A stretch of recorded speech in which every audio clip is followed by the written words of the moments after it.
Imaginemos por un momento un analista financiero que nunca duerme, que puede leer miles de informes en segundos y que, sobre todo, no confunde el nombre de una empresa con el de una persona. ¿Ciencia ficción? Bueno, cada vez menos. Bienvenidos. Hoy nos sumergimos en un documento fascinante que nos abre una ventana a cómo se está entrenando la inteligencia artificial para que entienda uno de los lenguajes más complejos y con más en juego, el de las finanzas. El objetivo es desgranar un artículo de investigación para entender cómo un modelo de lenguaje generalista, como el famoso Llama 3 de Meta, puede convertirse en un especialista financiero de élite. Y lo más interesante, creo yo, es cómo se logra esa especialización. No se trata de reconstruir el modelo desde cero, que sería carísimo, sino de aplicar ajustes que son increíblemente eficientes. El documento que tenemos delante, de Ximing Lian, explora precisamente eso. Cómo afinar a Llama 3 para una tarea muy concreta, el reconocimiento de entidades nombradas, usando una combinación de técnicas llamadas Instruction Fine-Tuning y LoRa. Exacto. Es un cambio de enfoque, de la fuerza bruta a la astucia, digamos. Así que vamos a desgranar este proceso. ¿Cómo se enseña a una máquina a leer entre líneas en un informe de resultados? Vale, para empezar, el artículo pone el dedo en la llaga sobre un problema que, cualquiera que haya jugado un poco con estas IAs ha notado. Los grandes modelos de lenguaje, los LLMs, son geniales para charlar, para que te escriban un correo. O un poema, sí. Eso es. Pero les pones delante un documento financiero denso, empiezan a patinar. Totalmente. Y no son errores sutiles, ¿eh? El texto habla de cosas como confundir una organización con el nombre de una persona o directamente ignorar una cifra monetaria. Claro. En una conversación casual, pues no pasa nada. Pero si estás usando esa IA para evaluar riesgos o para auditorías, un error así no es un detalle. Es un desastre potencial. Un desastre de millones de euros, probablemente. Pero el artículo dice que el problema no es solo que se equivoquen, ¿verdad? Hay algo más de fondo. Sí, y para mí es el verdadero nudo gordiano del asunto. El coste. La gente se imagina que entrenar una IA es darle a un botón, pero la realidad es que hacerlo bien, desde cero o incluso con un reentrenamiento masivo, requiere una infraestructura de GPUs, de tarjetas gráficas, que cuesta una fortuna. Claro. La mayoría de empresas, incluso las grandes, no pueden permitírselo. Y esto crea una barrera de entrada brutal. Se convierte en un club exclusivo para gigantes tecnológicos, vamos. Exacto. El verdadero reto que plantea el estudio no es solo hacer que la IA sea más lista en finanzas. El problema de fondo es el dinero. Si solo Google o Meta pueden permitirse adaptar estos modelos, ¿de qué sirve para el resto del mundo?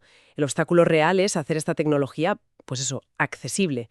Que una empresa normal pueda usarla sin tener que vender un riñón. Y ahí es donde la solución que proponen me parece tan elegante, porque no es una, sino dos ideas combinadas. La primera es lo que llaman Instruction Tuning, el ajuste por instrucciones. Es un cambio sutil, pero que lo cambia todo. En vez de solo darle al modelo miles de ejemplos y esperar que por arte de magia entienda lo que quieres, le dan una orden directa, como si hablaran con una persona. El ejemplo que ponen es clarísimo. Realiza el reconocimiento de entidades nombradas para el siguiente texto. Y a continuación, la frase. Es que le enseñan el qué se le está pidiendo, no solo a imitar el cómo se parece a otros textos que ha visto. O sea, aprende la intención detrás de la tarea. Eso es. Y el segundo pilar de la solución me parece brillante. La técnica LoRa, Low Rank Adaptation, ¿sí? Si nos imaginamos que un modelo como Llama 3 es un cerebro gigantesco con miles de millones de conexiones, entrenarlo por completo sería como recablear todo el cerebro. Una locura en tiempo y dinero. LoRa, en cambio, lo que hace es congelar el 99% de ese cerebro y entrenar solo unas poquísimas conexiones nuevas, muy pequeñas, que se insertan en puntos clave. Es como si a un médico de cabecera le das un manual de superespecialización sin obligarle a repetir toda la carrera. Reduce el coste y la memoria necesaria de una forma bestial. Es brillante en su eficiencia, desde luego. El documento lo deja claro. Menciona benchmarks que demuestran que esta técnica puede igualar o incluso superar al reentrenamiento completo. ¿Qué ya es decir? Eso es muy potente. Pero, y te lo pregunto a ti, ¿no te da la sensación de que es un parche muy sofisticado? ¿Un parche? ¿A qué te refieres? Suena a que funciona. Funciona, sí, pero a ver cómo lo explico. Si le enseñas a ese médico a mirar solo el corazón, ¿qué pasa si el problema del paciente viene del riñón pero presenta síntomas cardíacos? Ah, vale. Me preocupa que, al entrenar una fracción tan minúscula de los parámetros, estemos creando especialistas tan enfocados que se vuelven frágiles. Modelos que lo clavan en su tarea específica, pero que pierden la capacidad de razonamiento general o que se rompen estrepitosamente si los datos varían un poco. El artículo celebra la eficiencia, pero no se mete en el jardín de la robustez. Es un buen punto. Sería como un analista que te recita de memoria los resultados de Apple, pero no sabe cómo interpretarlos si mañana hay una crisis geopolítica. Ese es exactamente el temor. La eficiencia es muy atractiva, pero no puede ser a costa de la fiabilidad en un mundo tan caótico como el financiero. Vale, para que todo esto funcione, tanto LoRa como las instrucciones se apoyan en una idea fundamental que es la base de toda la IA moderna, la arquitectura Transformer. Attention is all you need. Ese mismo. En lugar de leer una frase de izquierda a derecha, palabra por palabra, como haríamos nosotros, el modelo la mira toda de golpe. Imagina la frase: Apple anunció beneficios récord gracias al nuevo iPhone. Un modelo Transformer puede conectar Apple con beneficios y con iPhone al mismo tiempo, sin importar lo lejos que estén las palabras. Esa capacidad de ver todo el contexto a la vez, esa atención, es su superpoder. Sin duda, la arquitectura Transformer es el chasis del coche, la estructura. Pero el éxito de este experimento depende enormemente de la calidad del motor que le pones. Y en este caso el motor es Llama 3. Exacto. Y el artículo detalla muy bien por qué este modelo es una bestia. No es un modelo cualquiera. Desglósalo un poco. ¿Qué lo hace tan especial? Pues varias cosas. Primero, un vocabulario de 128.000 tokens. Que son como las piezas del Lego del lenguaje. Eso es, un vocabulario tan grande le ayuda a entender jerga financiera muy específica o texto en varios idiomas con mucha más facilidad. Segundo, usa una optimización técnica para ser más rápido. Y tercero, y esto es clave, tiene una ventana de contexto enorme, de más de 8.000 tokens. Eso significa que puede recordar y analizar documentos mucho más largos de una sola vez sin perder el hilo. Es como poder leerse un capítulo entero de un informe en lugar de ir frase por frase. Exacto. Y lo más importante, su preentrenamiento. Se ha alimentado con más de 15 billones de tokens de datos de alta calidad. Madre mía. Es como empezar la carrera con un estudiante que ya se ha leído la Enciclopedia Universal varias veces. Y eso me lleva a la pregunta crítica de esta sección. ¿Cuánto del éxito que presumen se debe a la técnica de LoRa y cuánto a que simplemente partían de un modelo base que ya era extraordinariamente potente? Claro. ¿Es el método de entrenamiento o es que el alumno ya era un genio antes de empezar? Precisamente. Los resultados son, sin duda, una combinación de ambos. Pero es muy difícil, con los datos de este estudio, saber qué parte del mérito corresponde a cada uno.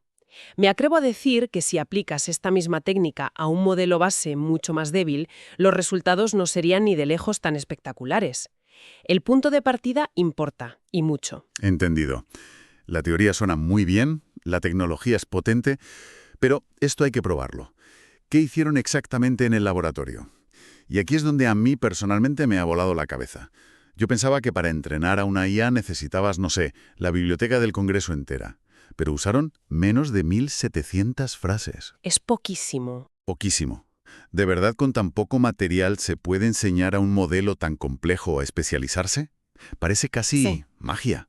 Y el gráfico que muestran sobre cómo se distribuyen las entidades en esas frases es muy revelador. Hay un montón de entidades de tipo empresa y fecha, que tiene todo el sentido, y poquísimas de producto o persona. Es un reflejo perfecto del dominio, una radiografía precisa del lenguaje financiero. Pero esa misma precisión en los datos nos lleva a la parte más crítica del análisis, los resultados. Pues vamos a ellos, porque a primera vista son para quitarse el sombrero. La tabla 4 lo deja claro. Ponen su modelo Llama 3 afinado frente a la competencia y no hay color. Saca una puntuación F1, que es una métrica que combina precisión y capacidad de encontrarlo todo, de casi un 0,9. El siguiente mejor modelo se queda por debajo del 0,85. En este mundo, esa diferencia es un abismo. Es un abismo. Y los gráficos de radar lo hacen supervisual. La línea de Llama 3 envuelve a todas las demás. Es mejor en todo.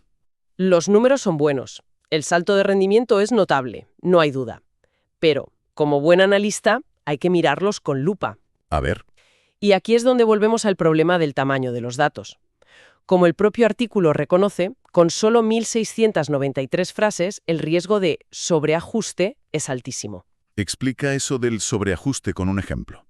El sobreajuste es como si un estudiante, en lugar de entender la materia para un examen, se aprende las preguntas y respuestas de ese examen de memoria. Vale. Puede que saque un 10 perfecto, pero si en el examen real le cambian una coma en una pregunta, se queda en blanco. No ha generalizado el conocimiento. La gran pregunta aquí es, ¿funcionaría este modelo igual de bien con un informe financiero de un sector completamente distinto o con un estilo de redacción diferente al que ha memorizado? Entiendo el riesgo, pero el artículo parece sugerir que para una tarea tan específica quizás no necesitas un océano de datos. A lo mejor es más importante tener 1.700 ejemplos de altísima calidad. Podría ser, pero la prueba de fuego está en el mundo real, no en la defensa teórica. Y hay otro detalle técnico en los resultados que me hace ser escéptica. La métrica principal que usan es el micro F1. Suena muy técnico. Lo es, pero la idea es sencilla. Cuando tienes clases desbalanceadas, muchas empresas, pocas personas, esta métrica le da más peso a la clase mayoritaria. Es como decir que tienes una media de 9 en los exámenes, pero porque has sacado un 10 en la asignatura que más pondera y has suspendido las demás. Vale, ahora lo he entendido perfectamente. La nota global parece buena, pero la realidad es que hay partes que no controlas. Exactamente esa es la trampa, una trampa muy común, por cierto. El propio autor sugiere que otra métrica, macro F1, que trata a todas las clases por igual, sería más punitiva con los errores en las clases raras. Así que es muy posible que el rendimiento estelar en la categoría empresa, que es la más abundante, esté inflando el resultado global. No digo que los resultados sean malos, pero quizás no son tan uniformemente excelentes como la cifra principal sugiere. Una de las cosas que más me gustan de este artículo, y que creo que dice mucho de su calidad, es la honestidad con la que hablan de sus propias limitaciones. No intentan venderte una solución mágica. Ujú. Reconocen abiertamente el problema del tamaño de los datos, admiten que usaron una única plantilla de instrucciones hecha a mano y que no han explorado otras técnicas que también existen. Y esas limitaciones que exponen son en realidad los grandes desafíos de todo este campo, no son problemas menores. Claro. Por ejemplo, lo de la plantilla de instrucciones hecha a mano es una debilidad importante. Significa que alguien tuvo que sentarse a pensar y escribir la instrucción perfecta. Un sistema verdaderamente avanzado debería poder entender instrucciones más variadas, más coloquiales. Debería funcionar aunque tú le pidas la tarea de 5 formas distintas. Claro, que no dependa de que le hables de una forma súper específica y robótica. Exacto. Y el trabajo futuro que mencionan sobre datos bilingües y conversión de divisas es absolutamente fundamental. Totalmente.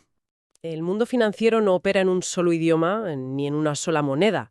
El verdadero valor de una IA financiera de élite será su capacidad para navegar esa complejidad global, algo que este estudio, por su diseño, ni siquiera roza.